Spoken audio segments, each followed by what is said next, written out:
Hello everyone. In this session we will be talking about Hilbert space. So what is a Hilbert space? A Hilbert space is a set of vectors psi, phi, chi and so on, and a set of scalars a, b, c and so on which satisfy following properties. These properties we are going to discuss today. So you have vectors psi, phi, chi and so on, and here you can see that I haven't written any arrow on the top of the heads of these letters.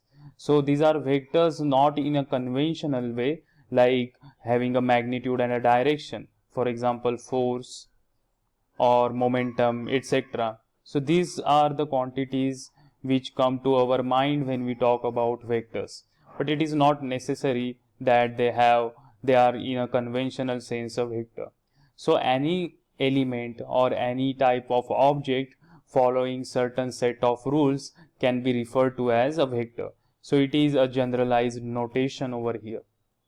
So now let's look at the properties of the Hilbert space. So first is that it is a linear vector space. So I would recommend you to watch my previous video on linear vector space to understand the properties of linear vector space. The next one is that there is an operation of scalar products defined on the vectors which are contained in the Hilbert space. For example, if I have two vectors psi and phi, then there is a dot product or a scalar product which is like this psi phi, and this is a bracket. What does it mean is that psi star into phi, and if I take phi and psi, it will be phi star psi. Here psi star and phi star are the complex conjugates of psi and phi respectively. Now this has a conjugate symmetry. What do I mean by conjugate symmetry? Suppose if I have taken the complex conjugate of this scalar product phi psi star, then it is equal to psi star phi. Here I have taken the complex conjugate of this, which is nothing but psi star phi. So now this is equal to this. So you have psi phi is equal to, from this and this, you have psi phi equal to phi psi conjugate. So psi phi is equal to phi psi conjugate, and inverse is also true. That means phi psi will be equal to psi phi conjugate. So here this property is known as conjugate symmetry. Now this scalar product is linear with respect to second vector. Suppose if I have a vector phi and another vector psi which is given like this a psi 1 plus b psi 2, then it is linear with respect to second vector. So what do we mean by that is this. Suppose phi and psi we take the dot product of phi and psi, then it will be phi psi is a psi 1 plus b psi 2. This in turn is equal to phi star into a psi 1 plus b psi 2 by the property of the scalar product. So this is phi star.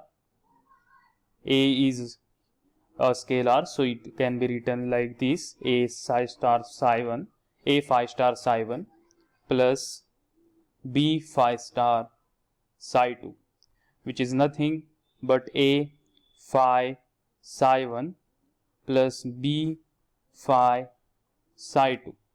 So this is a linear with respect to second vectors because the coefficients of these a and b come out as they are, like there is nothing changed over here in the coefficients of a and b. Now this is antilinear with respect to first vector.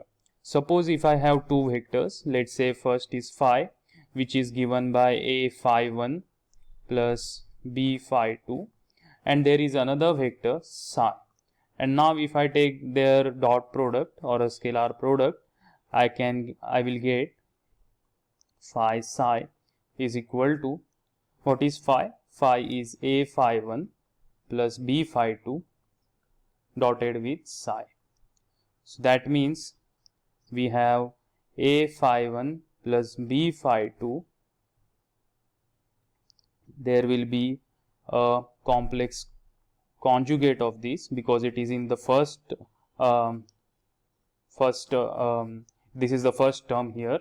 So here this is complex conjugate and you multiply with psi.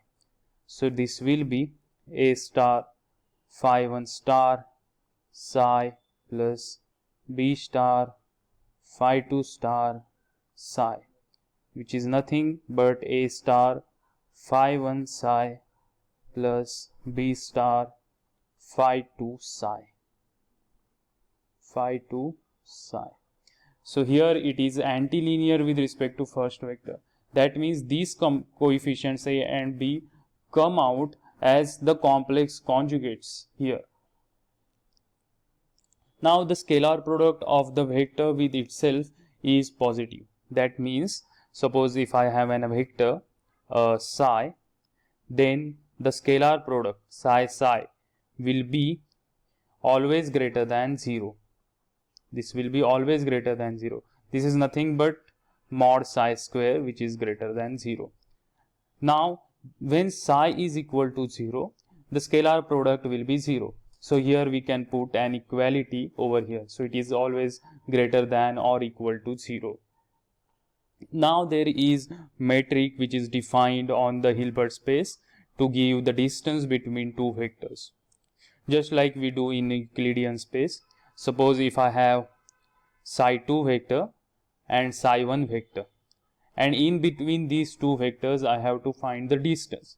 Then the metric defined for this is psi 2 minus psi 1 mod is equal to square root of psi 2 minus psi 1, psi 2 minus psi 1. That is the scalar product of psi 2 minus psi 1 with itself and the square root of that. So it is highly similar to the Euclidean space. For example, if you have a vector's coordinates frame like this is x, y and z, and there is one vector r bar, and this is a vector, position vector is r1 bar, and this is a position vector r2 bar. Now if you have to find the positions between these points, let's say a and b, then you will consider one vector like this. Let's say this is d bar vector. So here you can see from triangle law of vector addition, r1 bar plus d bar is equal to r2 bar. So now what is d bar? D bar is equal to r2 bar minus r1 bar. So what is the magnitude of d bar? Magnitude of d bar will be r2 bar minus r1 bar dotted with itself. That means its modulus square.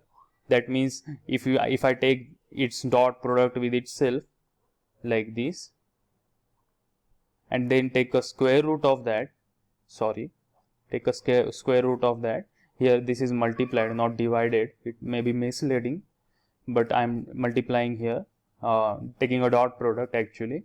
So this will give you the magnitude of the d vector, which is nothing but the distance between the 2 points b and a. So here you can see the similar thing is followed.